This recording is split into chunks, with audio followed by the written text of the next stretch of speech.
A massive failure in government oversight. Now there's a push for a new watchdog after a Seattle Times investigation revealed a King County program manager allegedly funneled over $800,000 to her own family. Local leaders are now calling for an inspector general to catch problems before they start. So Fox 13's Alejandro Guzman has this story after another money scandal hit King County Regional Homelessness Authority just last week. It's a breach of trust rocking the county community and human services department. According to a Seattle Times investigation, Yolanda McGee, a program manager, handed her family over $800,000. The Seattle Times reports nearly $813,000 trickled down to her brothers, daughter, her cousin, and even her sister-in-law, all through subcontracts while she ran an anti-racism youth program. Angry, stupefied, sick. I just can't believe that was allowed to persist, particularly once it was identified. Absolutely wrong. As Fox 13 previously reported, the warning signs were there all along. Former council member Kathy Lambert told Fox 13 she requested an audit in December of 2020, which she claims was brushed aside.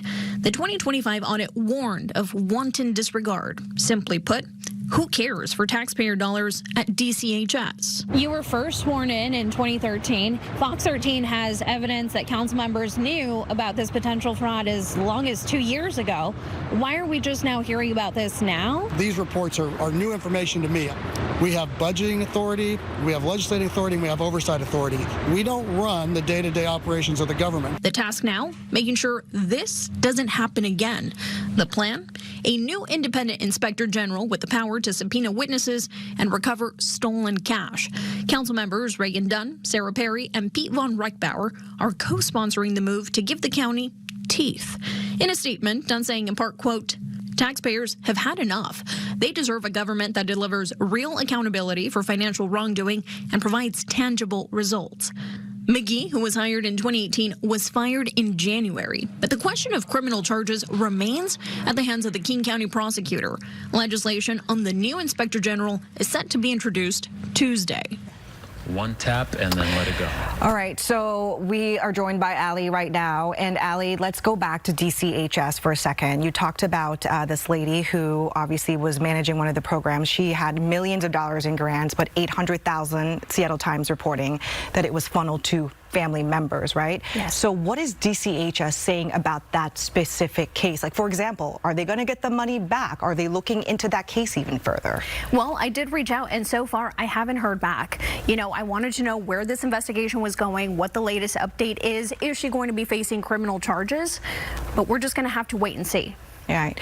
There's so much to unpack here, right? Because you also did this story last week regarding the King County Regional Homelessness Authority and how there was wanton mismanagement in that case as well. We're talking about the homeless crisis and not being helped by that agency.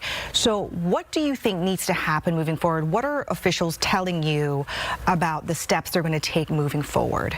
Well, this inspector general is supposed to have the authority to subpoena folks and try to regain this money back. At least in this case, my question to Councilmember Dombrowski was specifically, is Yolanda McGee going to be facing criminal charges? And he tells me that this all lies at the hands of the King County Prosecuting Attorney's Office, or at least specifically Lisa Mannion, who will have the ultimate decision here. But I want to go back because this department, DCHS, I mean, the stakes are very high. You kind of have some numbers here, Hannah, and you may know this a little bit, but the funding increased from $900 million in 2019 to over $1.8 billion in 2024. And Dombrowski, during our one-on-one, he specifically told me that the county does not have, or that the county lacks the capacity to manage the thousands of contracts under this very same department. So moving forward, his proponent or his proposal is essentially to figure out exactly who these organizations, these programs are.